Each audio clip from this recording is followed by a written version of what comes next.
Hey everyone, Dixon the Clown here. Last week, Karl and Vinnie decided to ride the Ferris Wheel of Freaks at the Carnival of Creeps. Karl's creep ran a ride and would check all the women's laps to make sure everything was nice and tight down there. And his nearly one full weekend of crimes was ended when he decided to molest Olivia Benson. On the other hand, Vinnie's creep was just the Mr. Bean of Carney. Hello. He was a kind-hearted man whose clumsiness caused many issues for all the women in his life. As for my Carney creep, of course it would be that fire eater Pierce Brodston, because he kissed my high school crush, Denise Richards. I thought Christmas only comes once a year. Anyways, that's all I got for this week. Dixon the Clown, out!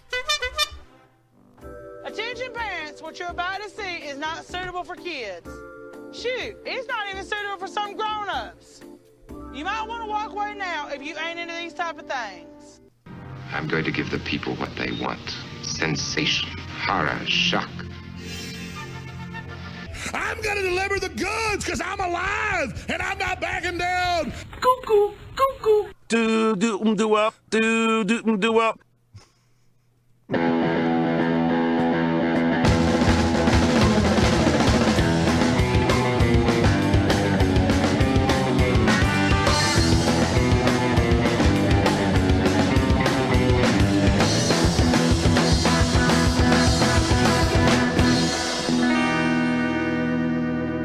Disgusting, vomit-inducing thing. Hola, creepos. Welcome to another edition of your favorite true crime podcast, the show about creeps, by creeps, for you creeps. I'm your host, Vinnie Paulino, and joining me in studio, I gotta tell you, he's a great co-host. He gets a lot of shit. Why, who's here? No, it's you. I was actually giving you a compliment Weird. today. He's a great co-host. I honestly, I'm thankful for you. All right. When's the other shoe going to drop here? Well, no shoe's going to drop because we just recorded a Patreon episode over this last weekend. We did. And we played the creep off against other people. We did, yes. We actually picked listeners to challenge us at our own game. Holy shit, did I miss you? Same here, buddy. Holy crap. Just kidding. You can check that episode out on Patreon. It's going to be out tomorrow morning. So if you're a Patreon subscriber, you'll get a bonus episode tomorrow morning. I had to compete with the creepiest furry. What was your category? Creepiest YouTuber. Oh, okay. And I'm going to put it to you this way. My guy, not successful, very naughty.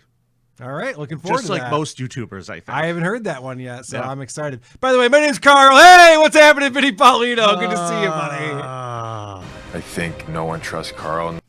That's all. Karl, I'm glad to have you here. I'm sorry I got sidetracked. I'm just so happy to see you. I never thought I would say that. Thanks a lot, Karl. Buddy, You're welcome, buddy. Pal. Yes. We got to talk about last week, though. What happened last week? Last I saw, I checked in yesterday afternoon, Sunday afternoon, and I was leading in the poll. By and how I'm many? thinking I'm going to have a clean sweep here, 5-0. You spin the wheel. Wait, where is the wheel? I don't see it. Karl, you don't ain't see going it to see no today. fucking wheel around here today. What's going on? Because the final results last night, boom! Vinnie wins by 3 votes. I got to tell you, Karl. 50.77% of the I votes. have never been happier. Boo. With the win. Fucking boo. Ladies and gentlemen, I want to say, I am so thankful to you three. Holy shit, God bless you. God bless you. Dude, you're thanking robots. Are you excited to be thanking robots? They can't hear you. They're not All right. robots. They're people who are on Team Vietnam. All right.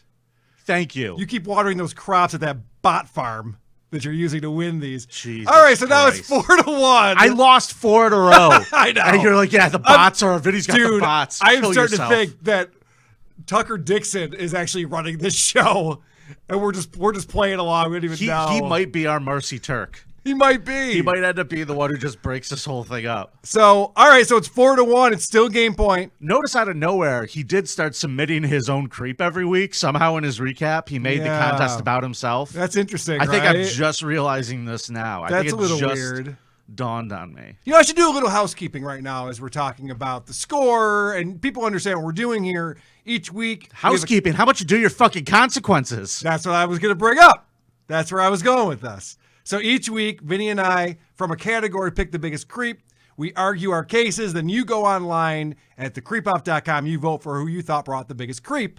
And then after one of us gets to 5 wins, the other person has to spin the wheel of consequences. Now, a number of months ago, I spun said wheel of consequences, and I have to be Karl Hamburger. Yeah. Which is similar to what Maddox has become with Banana Docs or Oxmad. And I'm happy to tell you, with the help of Tucker Dixon, I have this figured out now. Yay! Let's get it scheduled right now, Vinny. When do you want to do it? I'm ready to do it this week. Let me pull up my calendar. And you're going to do this live, yes? I'm going to do this live on the Who Are These Podcasts YouTube channel. No, you're going to do it live on our YouTube channel. Nope. I'll send you the coordinates. Nope. No, you got to do it. It's on Who Are These Podcasts No, YouTube it is on channel. it is on All the right. We'll Creep figure Off that. We'll YouTube figure that channel. out. We'll figure that out. How after the fucking fact. dare you? Well, we're going to do it on Who Are These Podcasts. No, you're not. How YouTube dare channel. you? Well, yeah, I am, because that's what all my system's connected to. So Well, just no, it'll I'm just streamline going it to for give me. you the credentials to log in. I don't know. That seems like a lot of work. Do you know how many times you've yelled at me for saying exactly what you're saying right now? Yeah, I do know how many times. 0. I don't yell at anyone, Vinny. I never fucking raise my voice to you, Vinny. Don't even fucking start that shit with me. You wait till after this fucking show. Fucking raise your voice. How dare you? Never yelled at you. And I never will. All right, let's get this scheduled. All right. So okay. I'm looking at Take it easy. Wednesday afternoon. Looks pretty good. Friday. Do Wednesday. Afternoon. All right, Wednesday. What's a good time on Wednesday? Whatever time you want to do it, pal. It's up to you. Well, I don't give a fuck what you do as long as you do it. I've been waiting this long. I mean, I should probably have a couple Coors Lights in me, just like Maddox does. So maybe we should shoot for happy hour. How about 5 p.m.? 5 p.m. Wednesday. On Wednesday. I'm putting it down. 5 p.m. Eastern Time. Karl Hamburger Show. And we will definitely put out all those links, ladies and gentlemen. You will be able to find the Karl Hamburger Show. Well, you already subscribed to the YouTube channel. It's Who Are These Podcasts? It'll be pretty. You'll get a notification about it. I honest to God, Yeah. everything I said to start the show off to be nice to you, I fucking immediately take back. You are a terrible co-host. You are very hard to work with, sir. Listen, sir. Have I not scheduled the Karl Hamburger video? That's fine. I don't give All a is fuck. right with the world. I need one more win to get rid of the current consequence that I'm suffering from, which is making no money on our Patreon. Mm-hmm. Vinny getting 100% of the money. Yep. There's pizza boxes everywhere in the studio. No, there aren't. I eat tripped those walking too. I in. mean, I throw them out. I recycle them. I tripped walking in over pizza boxes. These fucking meatball toppings are slippery. Yeah, Jesus. you tripped over your own club foot. You ass. It was a combination of the two. Yeah. So, Karl. Yes. That means because you didn't beat me this week and the first is coming up, you still don't get any money for that. Oh, fuck, you're right. Another fucking month. Come on. This is bullshit. Those 3 robots are costing me money now. All right. Well, Jesus Christ. That's the fattest laugh I've ever fucking heard. Oh, shit. Boy, I just realized it brought me so much joy. Yeah, I can tell. You want to have a creep off? You want to play a game? As visions of pizza pies danced in his head. They got little legs and they're kicking like Rockettes. Yeah. So we put up to a vote as Yes, to we what did. the We had a category poll. was this Now, make week. sure you're following the show on Twitter, ladies and gentlemen, at CreepOffPod. You will find every week I've been popping up a poll to pick the category. So this week, you guys chose Creepiest Bartender. Creepiest bartender? Yeah, buddy. Are there bartenders that are creeps? All the bartenders I've ever met are wonderful, wonderful people. And that's what's so surprising here. These are the heroes of the everyman. Bartenders are great. They make sure you're not thirsty. Oh my gosh, producer Chris and I wouldn't be friends if he were such a great bartender. He's a great bartender. He's a great bartender. Hard to look at, we established, but he's a great bartender. We established. Who's we? Me and that caller last week. All right, Karl. So you want to ring the bell and let's get this started with Creepiest Bartender? You're up first, buddy. Let's go. Well, Karl, I'm heading down to the Big Easy. Nice. Because when you think bartenders, come on. Mardi Gras, New Orleans, baby. One of the coolest places in the world. And I'm going to tell you the story about a young man who moved there when he was 18 years old from Los Angeles, California. His name was Zachary Brown. You ever heard of Zachary Brown, Carl? Zachary Brown? Not. Okay. Is it Brown or what's his last name? Oh, Bowen. I'm an idiot. Okay. Yeah, I'm sorry. Zachary Zachary Bowen. Now, he moved down to New Orleans in the mid-'90s. He was 18 years old. He met a 28-year-old stripper named Lana. Oh, I know Lana. Everybody knows Lana. Say hi to Lana for me. Yeah, Lana. Well, Lana's still taking care of his 2 children. He knocked her up. They got married, had 2 kids. And what does an 18-year-old do when he knocks up a 28-year-old that has 2 children with her? Well, first of all, I don't know why he's not coming on the tits. Secondly, why are strippers not She's on like, the what do pill? you think I am at work? Are strippers aren't on the pill now? What's going on here? Either way, this whole situation, it made our boy Zachary join the Army. Oh, okay. In the May of 2000. Okay. That's like the Vic move, like total desperation. Yep. Don't know what to do I with your have life. nothing left. Yep. I have a stripper who can't breastfeed because her fake tits are too swollen. And now I got to go fucking fight for my country. Yeah. So in May of 2000, he joins the Army. He rises to the rank of sergeant. Over the course of a tour in Kosovo and a tour in Iraq, he served as a military policeman. He earned several medals, including the NATO Medal and the Presidential Unit Citation, which is awarded to military units that have performed a heroic act in the Did you face say of he was Army a enemy. military policeman? Yeah. America! Fuck yeah! He got thrown out. Oh. He drank a lot. Alcohol is bad. You Yeah. shouldn't drink alcohol. After his discharge, though, he went back to New Orleans to go be back reunited with his stripper wife and the 2 little kids that he left Hey, if behind. you got a drinking problem, there's not a better place in the world to go. Well, a friend of his told the New Orleans Times that Zach used to drink a lot. He loved Miller High Life and Jameson. Who doesn't? I'm Especially telling ya. mixed together This guy's a hero, over a single ice cube. and he knows how to fucking make a drink. This is a guy that I want to like. All If right. this was your bartender, if you found out your bartender was like a war hero, you'd love him. I don't know if hero's the right word, but He sure. got an award. They gave him a certificate. Okay. So he did get a little too drunk too often. Oh, bitch. And when he would get too drunk, he would get depressed and start talking about his military service, Oh, he's one of these guys. indicating that there was an overseas incident involving a child that haunted him. Now, Wait. The child haunted him, or this incident's been haunting whatever him? happened with some kid in fucking Afghanistan haunted him. Okay. Okay? He and his wife separated not too long after his return, leaving Zach drunk and in a single... He was too drunk for a stripper to deal with? Correct. That's an impressive level of drunk. This guy's a problem, Carl. Yeah, seriously. Listen, for one time in Lana's life, she was not the problem. For one time in this woman's life. So she leaves him. He's single in a city full of eligible women. He was hired at several bars because of his good looks, charming mannerisms, and long blonde hair. He was a good-looking guy. So they were like, sure, you're coming to be a bartender. We got all these drunk girls off the strip. We want to get them in here. It was during this time that Zach eventually set his sights on another bartender that he met. Her name was Addie Hall. She worked at the bar that was across the street from his apartment that he frequented a lot, as we've established. Now, by all accounts, she was also a very bad drunk, Carl.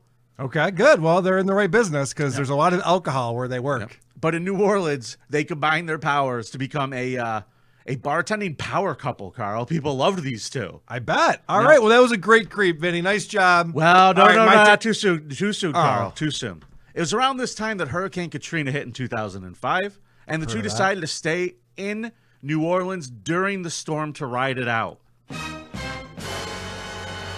They did not evacuate. They ended up getting a shit ton of media attention as the quote, the couple who fell in love while surviving Hurricane Katrina. Oh, God. Aww. They were profiled several times by the news. They lived without electricity, spent their days feeding stray cats, and mixing cocktails for random visitors who were just wandering the street taking pictures. You know, if this wasn't New Orleans, anywhere else in Louisiana, that just sounds like normal life. Yeah. It's not that impressive. Well, you're living without electricity? Yeah, no shit. Yeah. I have an I live in alligator a barn. biting me. I live in a barn that was built in 1841. Congratulations, buddy. Great job. A year later, let me tell you something. These 2 are super famous now. Everybody knows who they are from all these TV stories.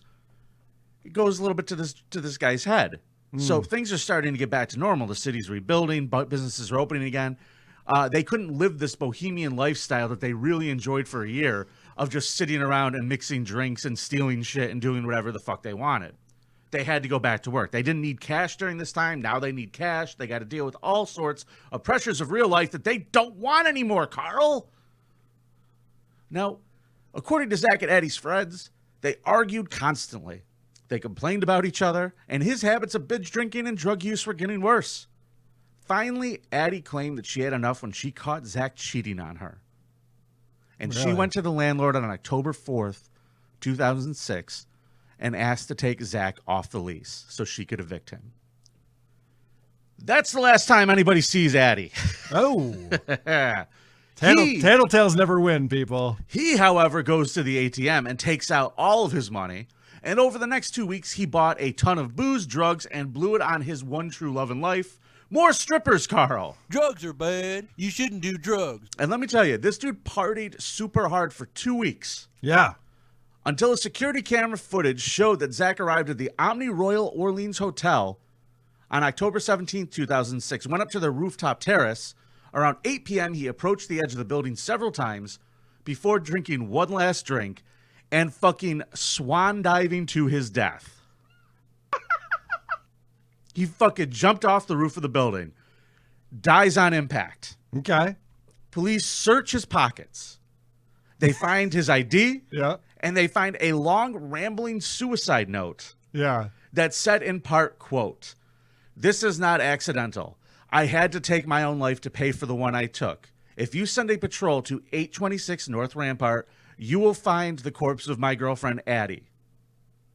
So he did the murder-suicide, but it took him 2 weeks to do it. Like, the murder-suicide thing's pretty common, but it's uncommon when there's 14 days in between. Well, there's something very fucking uncommon about this murder-suicide, Karl. Honestly, it seems like he would have gotten away with that. If he's going 2 weeks, he's still in that town, like, he probably could have just set up a new life somewhere. I think that from October 5th through October 17th, he blew every penny he had. Sure. And he was just done. So drugs are bad.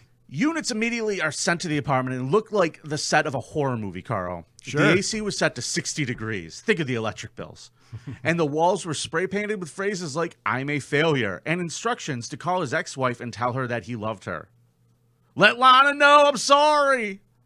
Some messages on the wall with arrows pointing also said, "Look in the kitchen for the remains of Addie Hall." He like spray painted that on the wall. They would have this found way. It. Yeah, I know. They would have found it.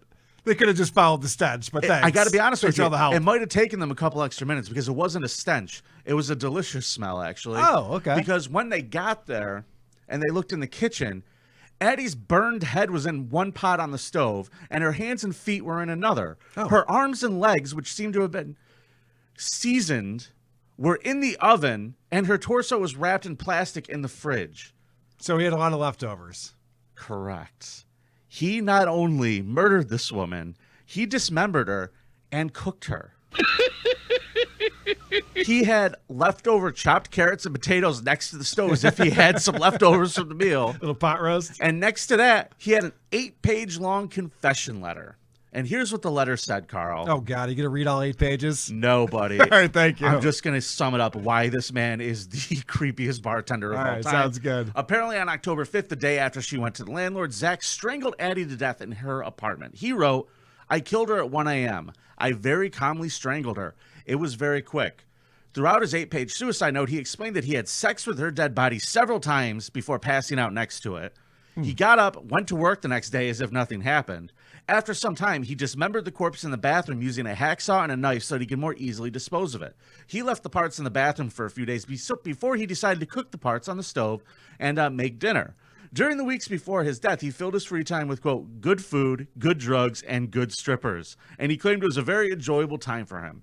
He wrote that he was racked with guilt, and when they examined his body, they realized that he had fucking cigarette burns all up and down himself. Oh, he was like a cutter too. Yeah. Ooh. And he What'd said you that cry about it, you crybaby.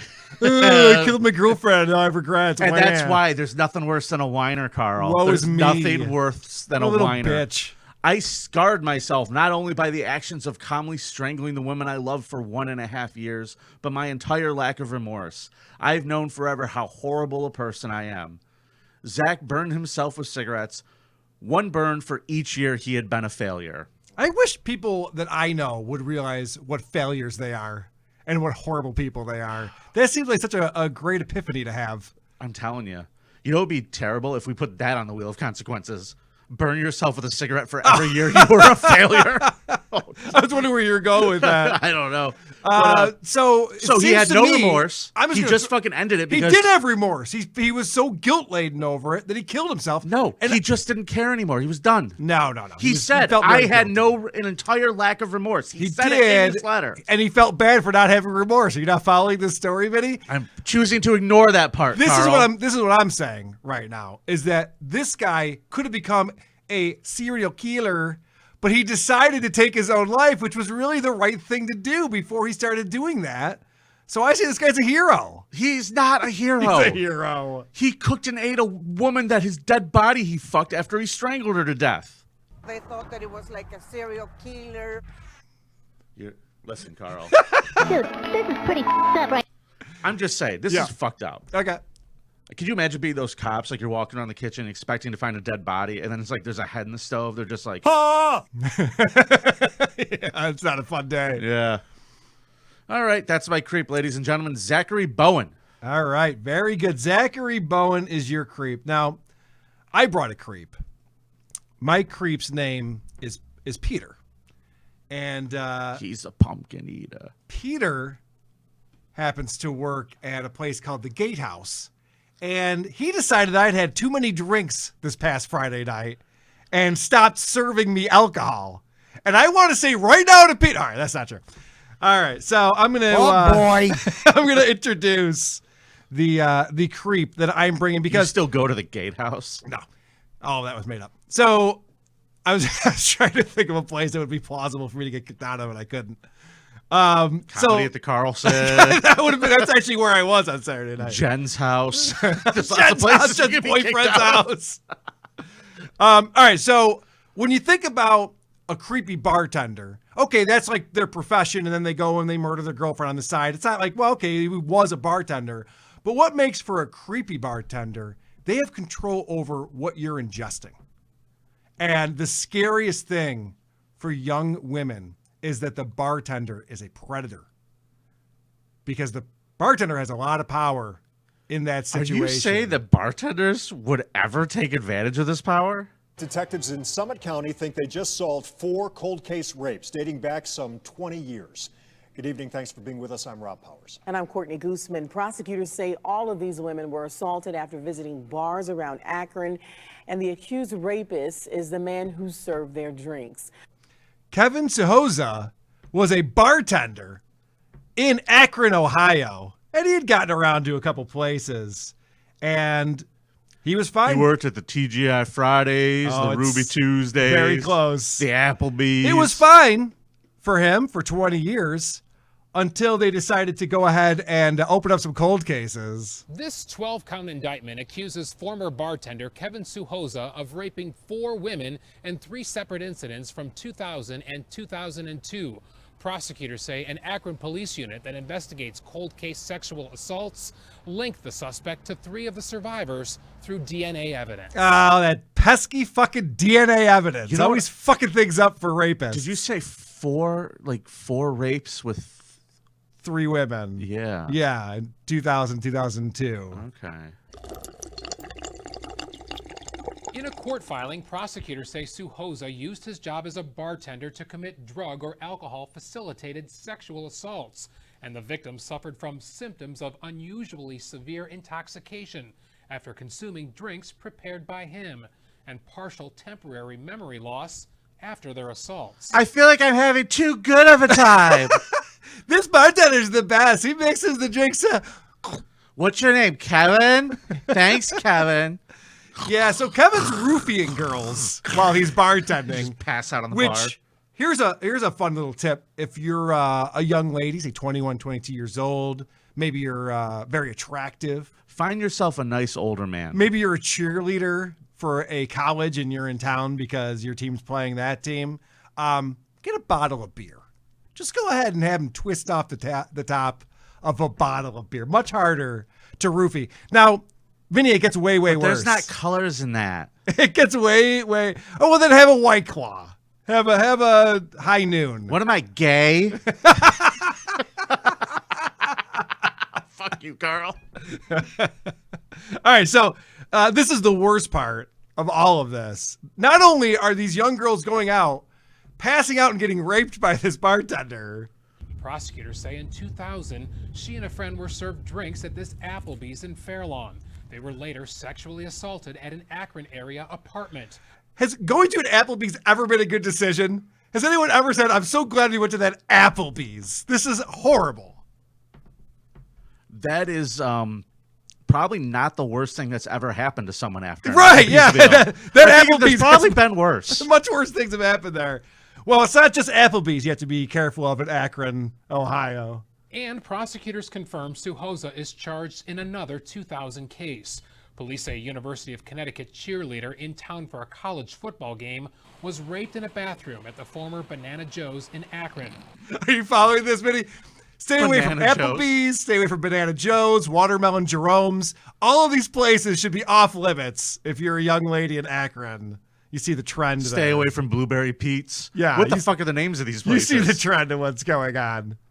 So, as I mentioned, there's this whole new unit to the Akron police force that decided to go ahead and open up some cold cases, much to the chagrin of Kevin Souhoza. Rape Squad!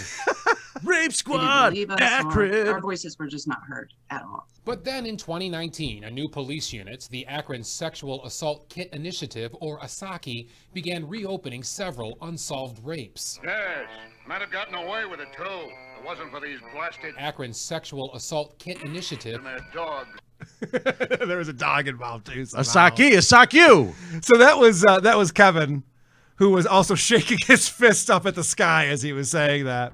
And I actually have audio from the courtroom, and Kevin's talking about an incident that happened that led to this behavior from his early childhood. And I thought the reaction from the courtroom was inappropriate, but you be the judge. When I was 13, man, start talking about weird things. No, really, stand on the corner. You know anything about Spanish fly? What? Spanish fly? See, that's the gateway drug right there, that Spanish fly. That ain't funny. All right, well, if that's not funny, listen to this part from the trial where there's a little, I think that he incriminated himself with this. From then on, man, anytime you see a girl, what's your ass on Spanish fly? Go to a party, see 5 girls standing alone. Boy, if I had a whole jug of Spanish fly, I'd light that corner up over there. I guess my point is this, I Vinny. light that corner up over there. What does that even mean? It I'm means going to fuck everyone. He's I'm going going to to rape the entire all corner. 5 underage girls at this party that he went to when he was 13. No! This is Bill Cosby's family wholesome stand-up comedy that he does. My point is this. Bill Cosby, serial rapist, horrible person. We all know that. Lenny Dykstra, same thing. We all know that. I actually have the clip of the cops arresting Kevin. My friend have committed a crime. Well, harsh but fair, Agreed. I would say. Agreed. So think about that. You got Bill Cosby, who one person at a time would make drinks for and then rape. Imagine Bill Cosby were the bartender at an Applebee's. That's how bad this is. If you think Bill Cosby bartending at Applebee's is a bad idea, vote for Carl at thecreepoff.com. I rest my case, Your Honor. No further questions. You want some boat in or boat out wings?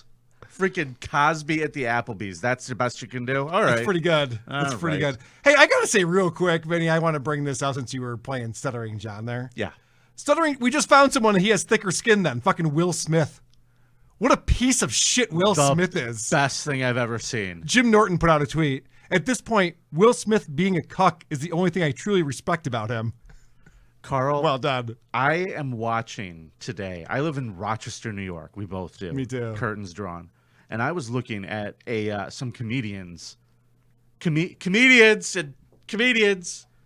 who are all like, Chris Rock deserved it. What? How dare you insult his woman like that? It's his wife. It's a medical condition. It was a fucking joke. I am so disgusted with the world. All right. Today. Any of those the people, fact that you brought it up, they're all creeps. Any of those people that you're talking about from Rochester who fancy themselves comedians, they're off the roast. I'm saying it right now. If they're defending Will Smith, they weren't even close to sniffing the roast. They weren't even close to sniffing it. Don't worry about it. I just want to put it down like this. I thought about this long and hard. It's really simple. In America, you're allowed to say whatever you want to. In America, you're not allowed to slap people whenever you want to. There's a big fucking difference. God damn you. I want to say another tweet that I saw at Here Lies Thighs writes, it appears Will Smith's marriage is open to everything except jokes. It's pretty good line. I mean, basically, the joke was nothing. He goes, she's going to star in G.I. Jane 2. So it had nothing to do with the fact that Will Smith's I thought the joke was the prospect she was going to star in something. That's pretty funny, too. But the fact that Will Smith's first reaction was laughing at that and then looking over at his wife. And he was just like, this is very disrespectful. You know what's disrespectful is the fact that his wife fucks his son's friend. That's disrespectful. Yeah. I don't know. Obviously, Will Smith's got some pent-up anger. It's not about Chris Rock. He's a little angry about what's going on. He's got to go to the. I mean, do you know what smoke shows Will Smith could be going to the Oscars with? Instead, he's fucking showing up with an extra from Star Trek. Yeah. Yeah, he gets into the limo and he's just like, fucking thing sucks.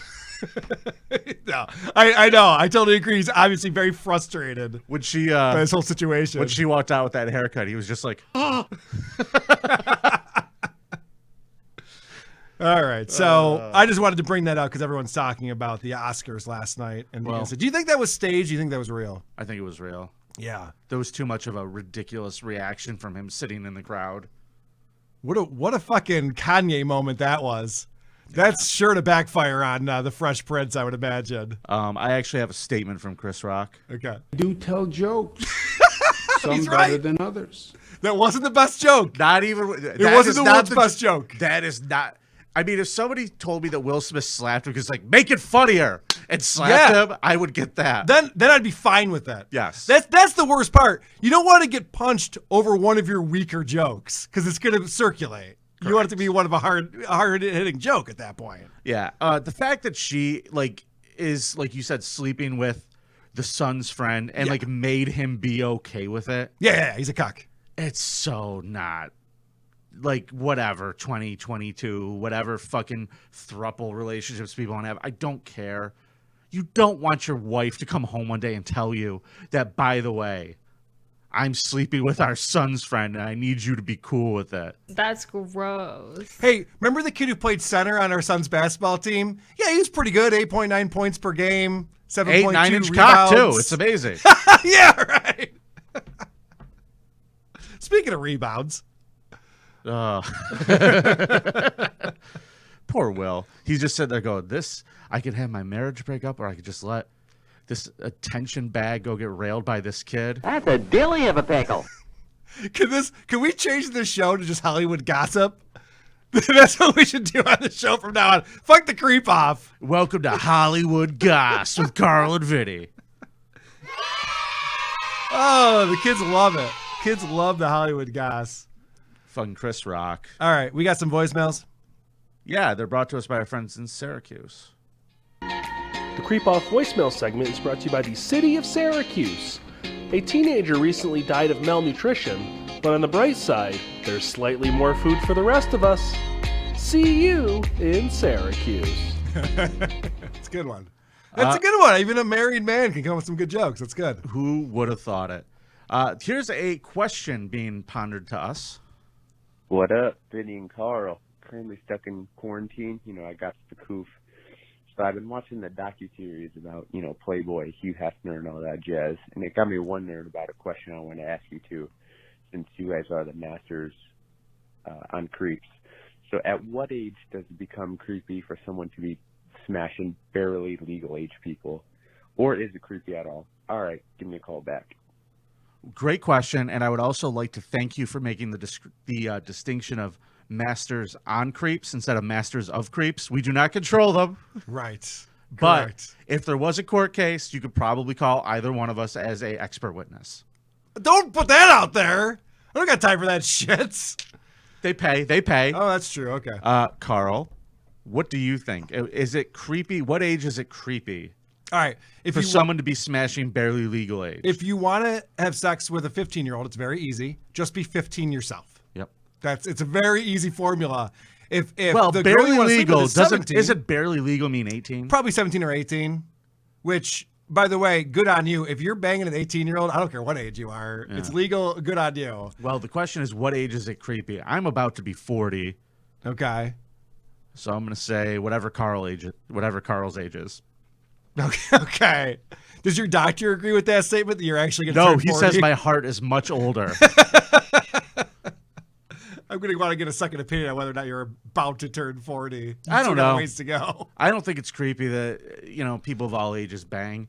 I think it's creepier when younger guys are banging the older women. Those are the creeps. Oh, which one's the creep? The guy or the girl? Like the old, 80-year-olds. Those Oh, guys. yeah. Oh, that's just the worst. Yeah. Was that the Ray Caruth? What was the NFL player who was banging the old broads? Not Ray Kurt Caruth. Warner.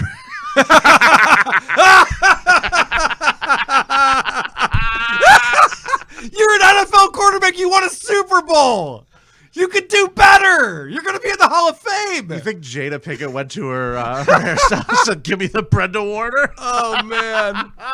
Oh, that's brutal. Thank you. All right. All right. Moving on. I don't care anymore.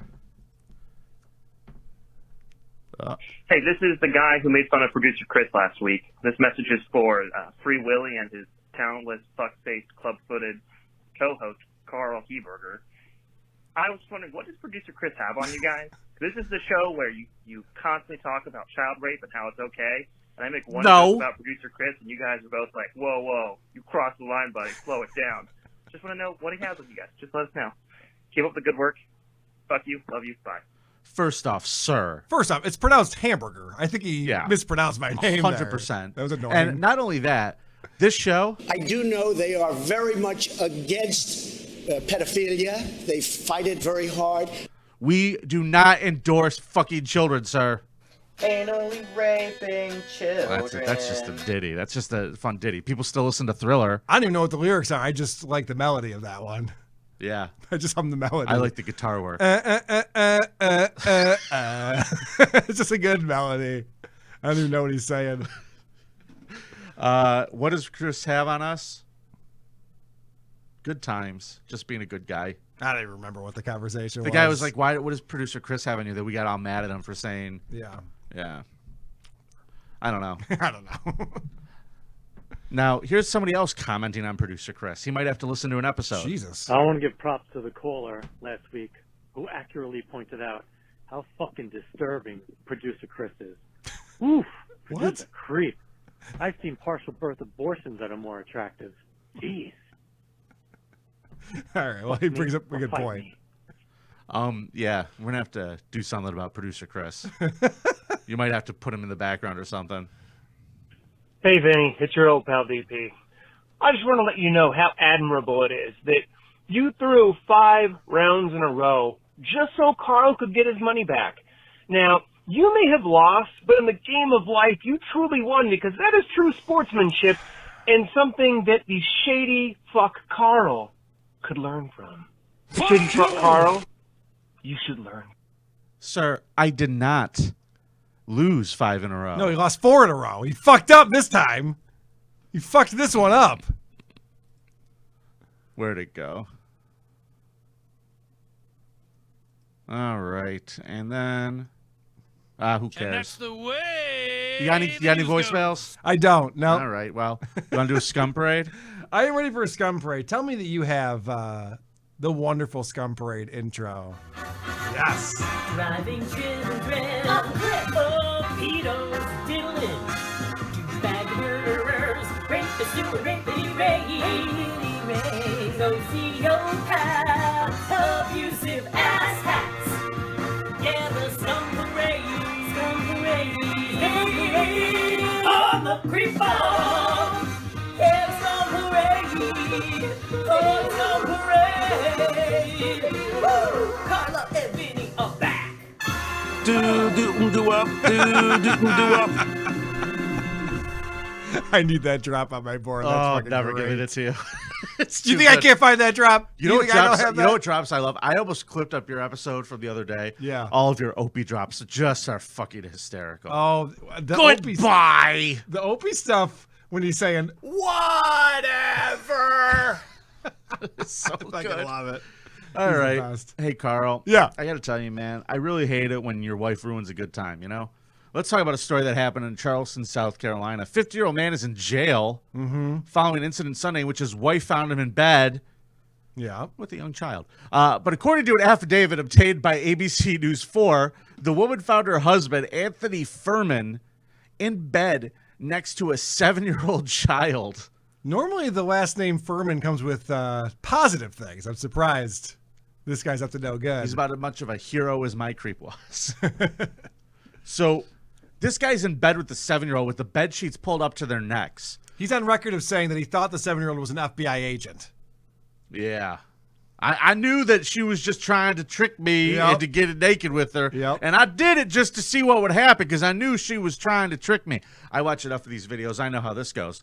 So when the witness pulled the blanket down, Furman quickly moved his hands away from the young victim. The woman asked the girl what Furman had been doing, to which she replied he had been touching her private parts. And then the worst part is, right after that, they started comparing notes. They're like, oh my God, how bad is he at oral, right? Does he have any idea where the clitoris is? And the 7-year-old's like, yeah, does he even know about the G-spot? I don't think he does. He's a 50-year-old from South Carolina. I guarantee you he doesn't know what that is. Yeah. Furman fled the area after the incident. Where's your little cartoon feats? Oh, yeah. This is actual audio of him leaving. Yes. Furman fled the area after the incident and was later arrested by the Charleston County authorities. If I were him, my defense would be, I was teaching her about a Dutch oven. That's what I was doing. That's a good one. I had a good idea, too. It's the old Dennis Rodman defense. She fell out of the ceiling. I was just in bed, and she fell out of the ceiling, Carmen Electra. Do you remember that? That was his real defense when Carmen Electra caught him in bed with 2 chicks. I do remember that. He's amazing. I was only in there with one, and then the ceiling opened up. Yeah, right. And the Lord said, Dennis, you've been so good. When you pay extra for a suite in Vegas, you never know what's going to happen. There's a lot of perks. Yeah. So he remains at the Al Cannon Detention Center on a $30,000 bond. He's a bad boy. This next story, ladies and gentlemen, we're going back down to Nolans. Should I get the music, Carl? Might as well. This was actually a pretty big story. I heard about this. An elderly woman was killed in Louisiana on Monday after she reportedly was dragged by her vehicle while being carjacked by 4 juveniles. New Orleans police said Linda Fricky, 73, was dragged by her car for an extended period of time. WAFB reported that Fricky, who died at the scene, somehow became dislodged from her vehicle, causing her arm to be ripped off. Yeah, see, this is a situation where the seatbelt actually cost her life. Yeah. They should have one of those crash test dummies, like carjack simulations, where they're like, they have the crash test dummy in there with the seatbelt on, and they get carjacked, and then they get dragged, and they die, and then George Zimmerman shoots it 4 times to make sure it's dead. You think they have 73-year-old crash test dummies later on, Carl? But why not? Some overweight crash test dummies getting carjacked? The suspects, a 17-year-old male, 1 16-year-old female, and 2 15-year-old females. Wait a second. You're telling me 17-year-old kid hanging out with 3 girls, and his idea is, let's go steal a car? Dude. Awesome points. Better things to do at this situation. I know, it sounds like fun. What sounds like fun? I don't know, hanging out with 3 girls, stealing cars. Like the good old days. I'm kidding. So this woman, she gets carjacked. She starts to get out of the car, but she's 73, and she's a little bit of a heavy lady, it looked like, from what I saw. Yeah. She gets out, and the seatbelt is still wrapped around her arm. This kid jumps in, slams the door, so the seatbelt has her pinned to the side of the car, and the kid fucking takes off down the street. They're driving away. And she's getting dragged. She's getting dragged. Her kicks fall off. She's getting dragged by her Nissan Crocs Kicks. are just laid in the middle of the road. Yeah. It was a Nissan Kicks. Have you ever heard of that car? Is that a real car? Stupid car. Is that a made-up car? Nissan Kicks? Yeah, she got a deal on that. Either way, her arm was ripped from her body and she died. New Orleans Police Department Superintendent Sean Ferguson revealed that 2 of the juveniles' parents turned them in. I'm impressed by that. That's actually surprising. I'm a little impressed. Yeah. Good parenting. Turn them fucking in, get rid of them. After they publicized surveillance footage showing the carjacking suspect, so the parents saw the footage, said, my kid. Oh, I know that kid. Ferguson said the juveniles had been arrested in the past, but he declined to say what the criminal histories entailed.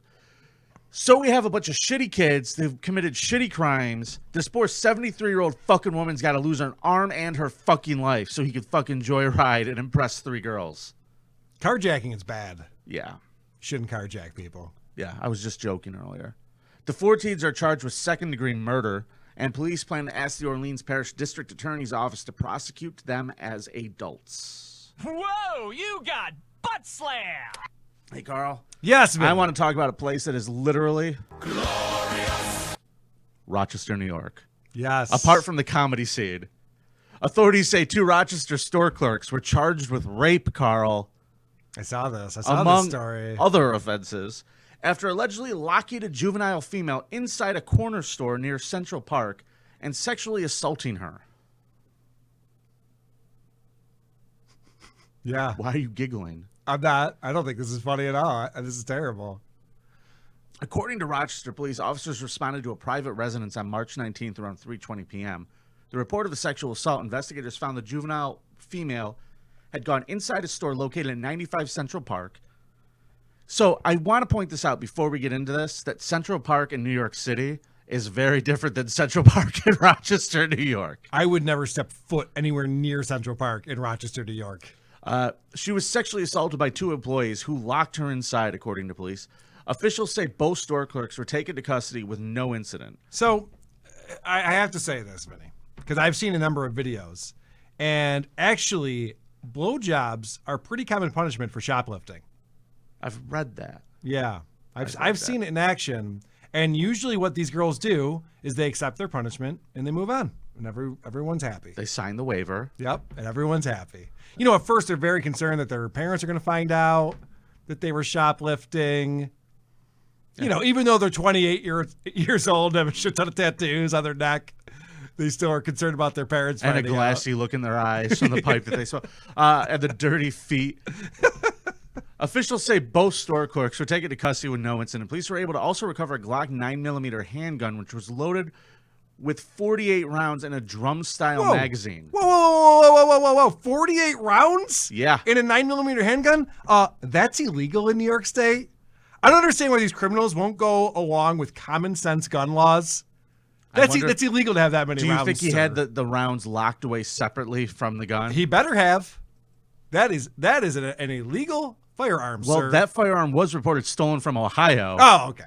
An additional 5 pounds of marijuana were also found. According to authorities, police warned Monday that information gathered indicated there may be more victims associated with the 2 suspects. Both suspects were arrested and faced the following charges. Shahad Al-Ghathi. Sure.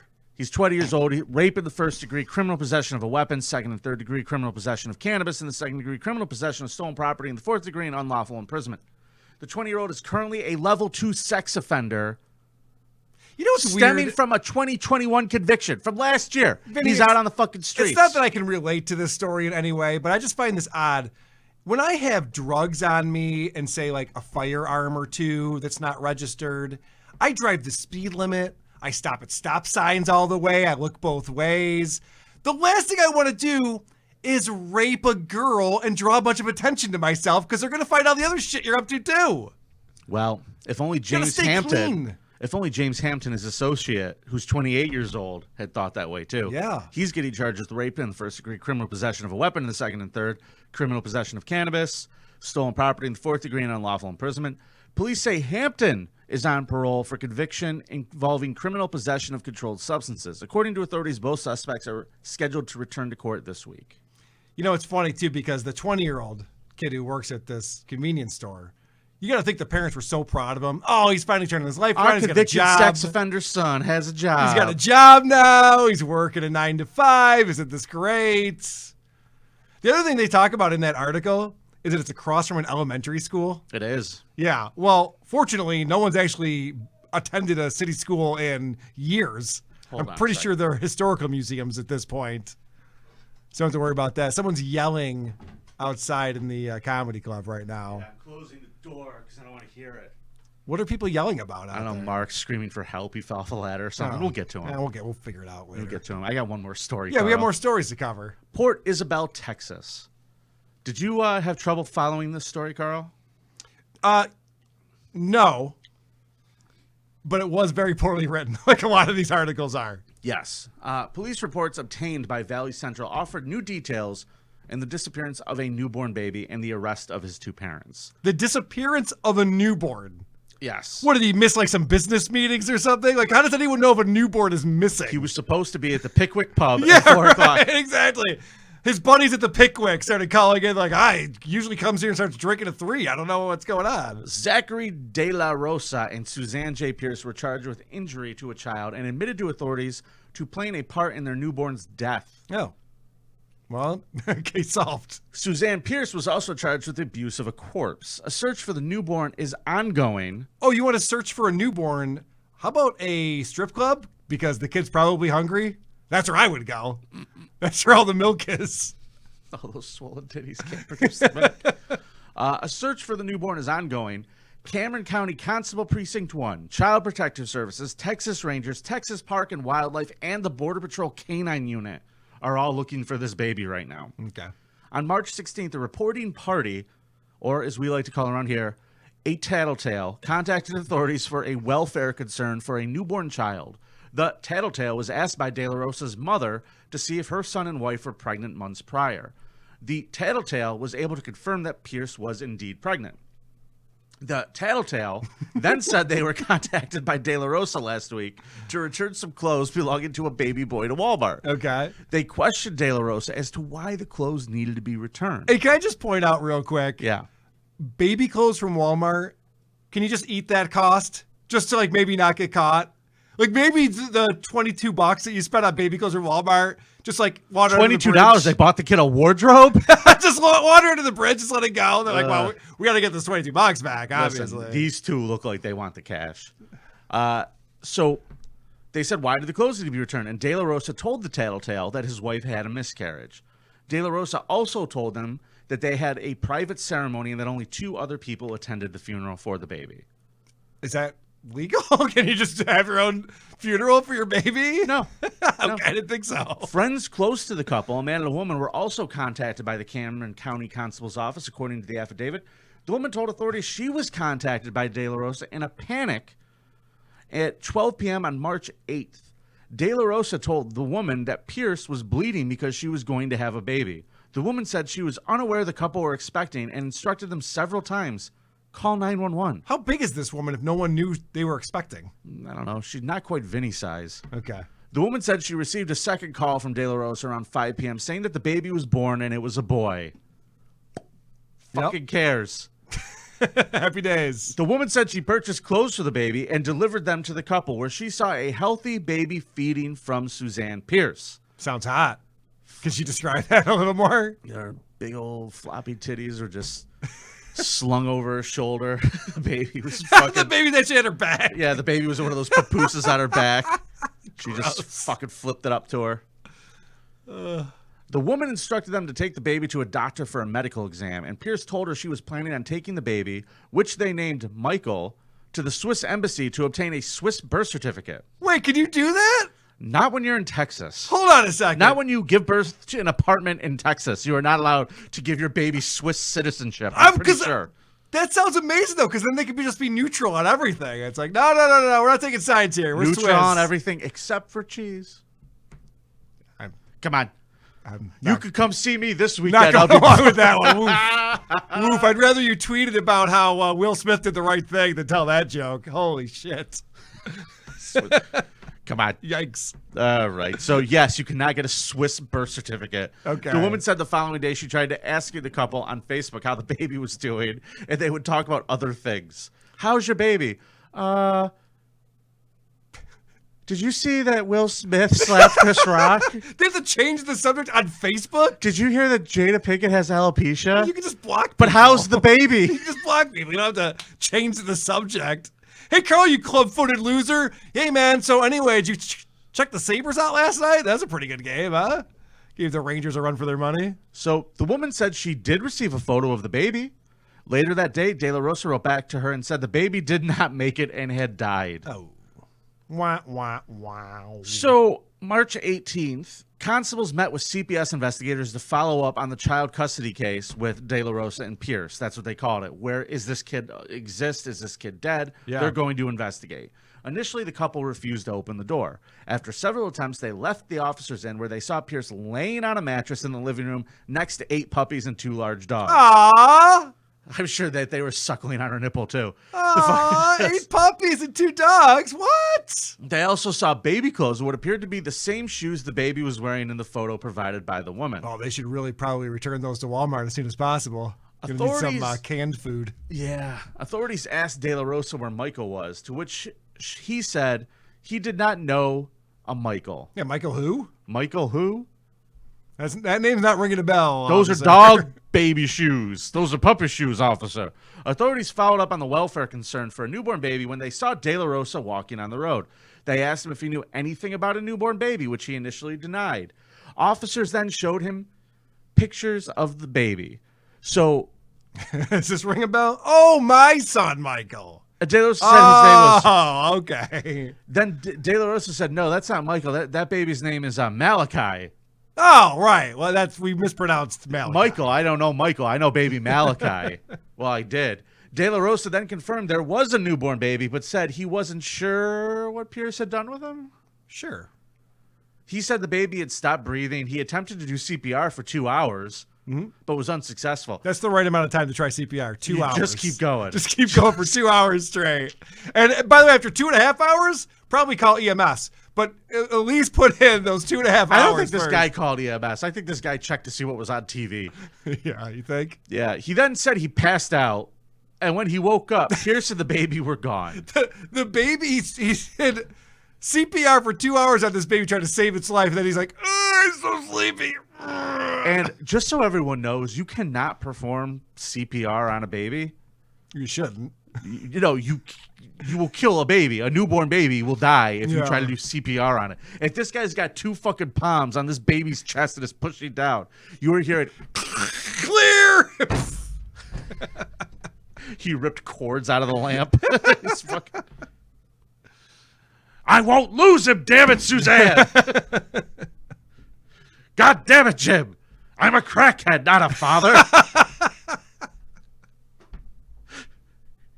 So he says he wakes up, he passes out for some reason. Apparently, this is so intense. So sleepy. You know, maybe I'll give it another shot, that CPR tomorrow morning when I wake up. Let's get a fresh go at it in the morning. So somehow Suzanne and the baby are gone. He said that Pierce did not return until the next morning, and she did not have the baby. What happened? Well, De La Rosa stated that he felt it was his fault the baby died because he did not call EMS, but he didn't know what happened. Officers made contact with Pierce again, who told him that she took the dead baby and walked all over town with it.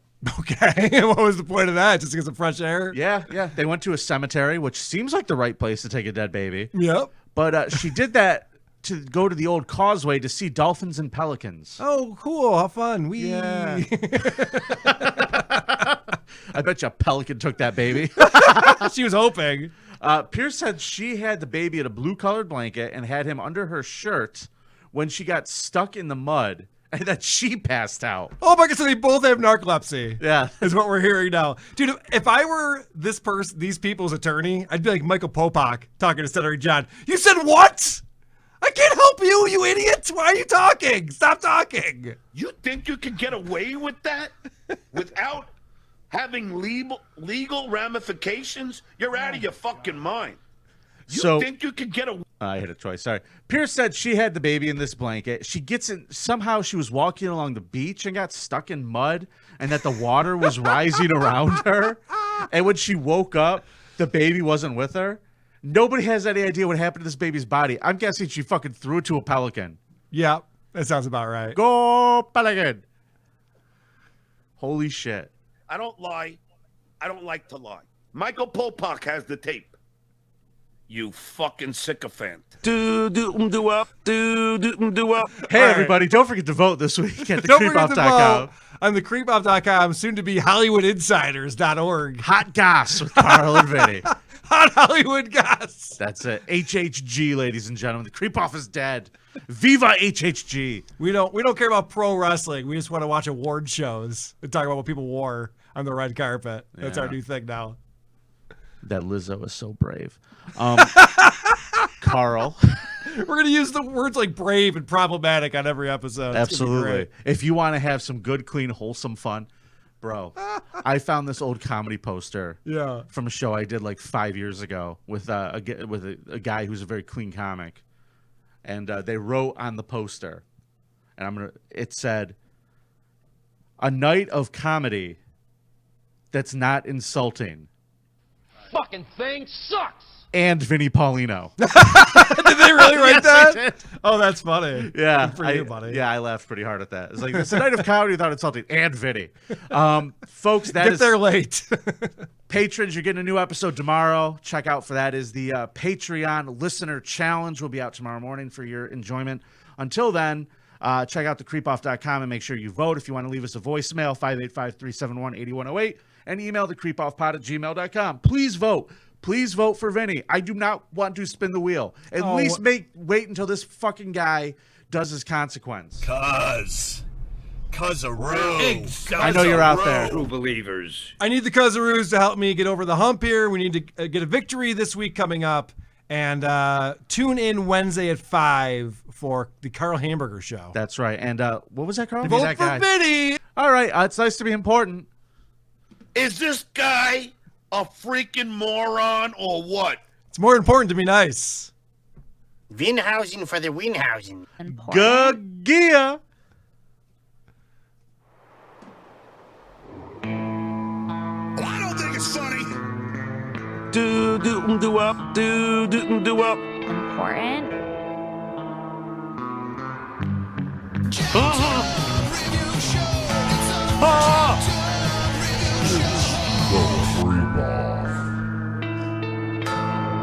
Make him hungry.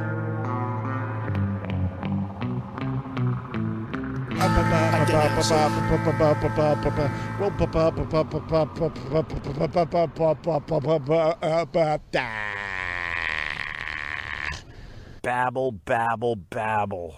They got real classy takes. You know, they sound like real cool guys, even though they call their show the Creep Show or whatever the fuck. If it has creep in it, why are you listening? What a douche. What a fucking douche. You dick. Snowflakes. May your enemies be cursed in your podcast adventures. What?